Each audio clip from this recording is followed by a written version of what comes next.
In today's Hiwatt Soundbite, we're making time to be creative at songwriting.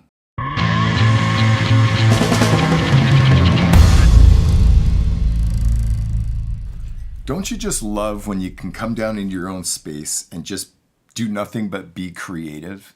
You know, as crazy as our schedules are and our busy lives that we all have, I encourage you to somehow make time to get away into your own space and just be ultra creative where you've got no real agenda, no expectations out of the session.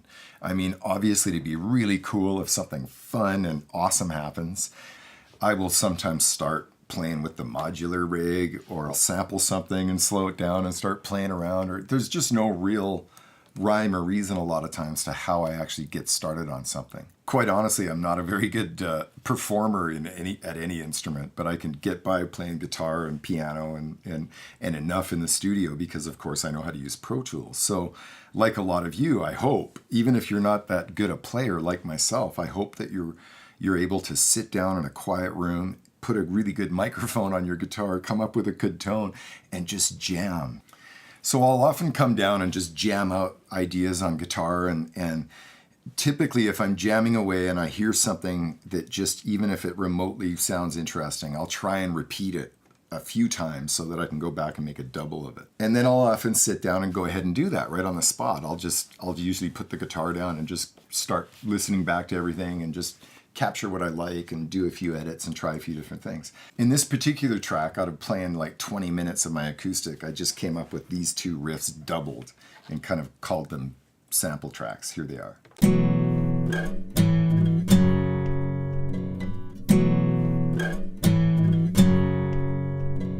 And it's a slightly different tone, but here's another kind of little riff.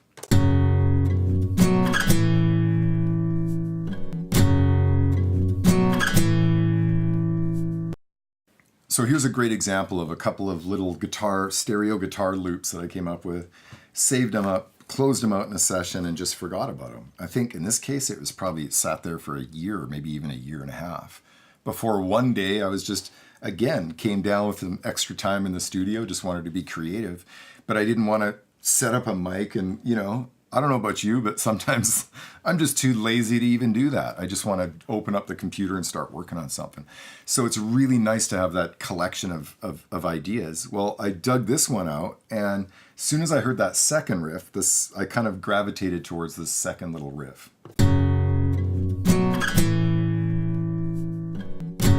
Kind of dug that one. So I quickly turned that into a bunch of filtered madness by flipping things around and turning it into this kind of what ended up being the inspiration for a whole track.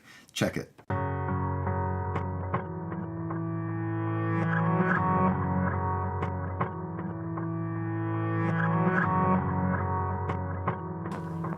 Kind of a cool sample, tons of delay on it. Even the clipping, the crap that I did a lousy job of recording it, it sounds kind of cool because it's got all these weird delays on it and stuff. So check out what this ended up inspiring.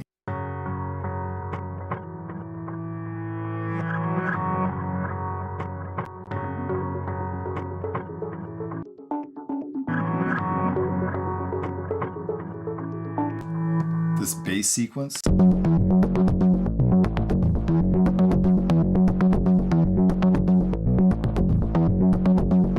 I call that a little blip track. It kind of adds a little energy. Add a little excitement and then some fills.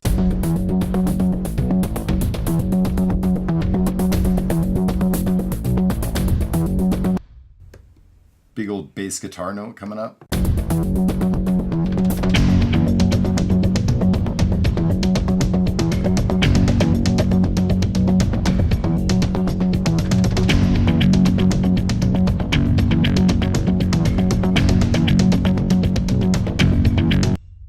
Add some weird warp factor.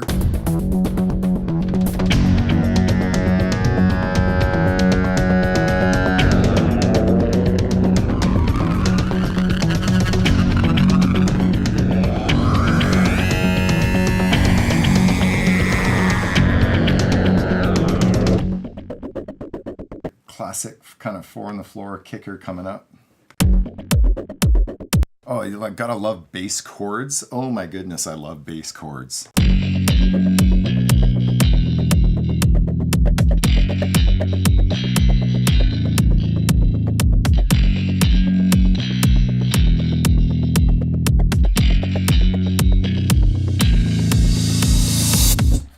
Yeah, and then what else do we have? Backwards electric guitar.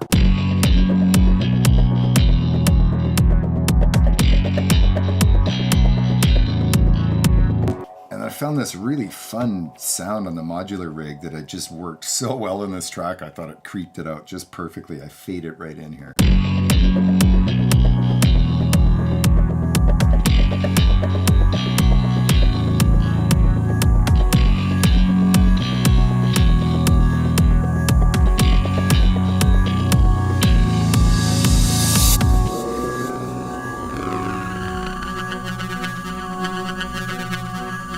I knew I had something going up. I knew I wanted something to go down at the same time. And I love this diver sound. I just faded off the front of it because it's so recognizable that I just wanted the effect of it without it being so stand out from the library. So check it.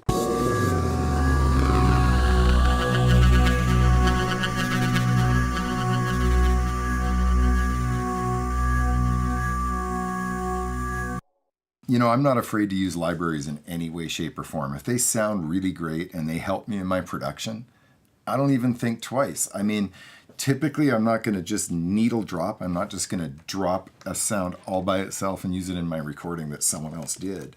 But I'll do like I often do here, where there's like I've got 3 different tracks playing here to make up this sound.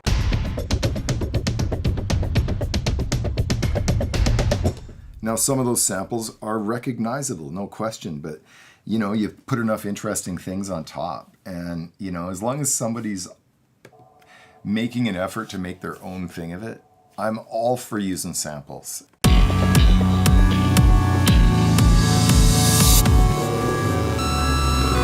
So I hope that helps you take some of your little golden nuggets and think outside the box. Not everything has to be a commercial track. If you're planning on making a career out of this, you cannot have enough stuff like this in your library that you own. And I can't tell you how many times at 3 o'clock in the afternoon on any given day, I'm given a video idea and said, oh, I need an idea by 5 o'clock, like 2 hours later. And you're like, all right.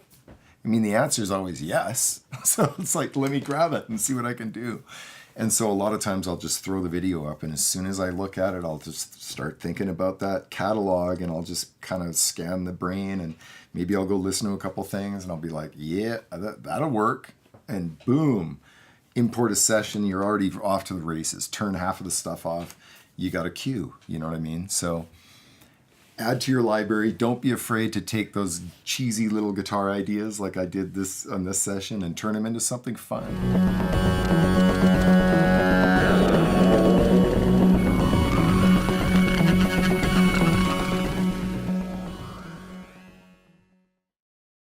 Well, thank you for sitting in on today's session, and I encourage you to please leave a comment or by all means share a topic that we can do a whole session on.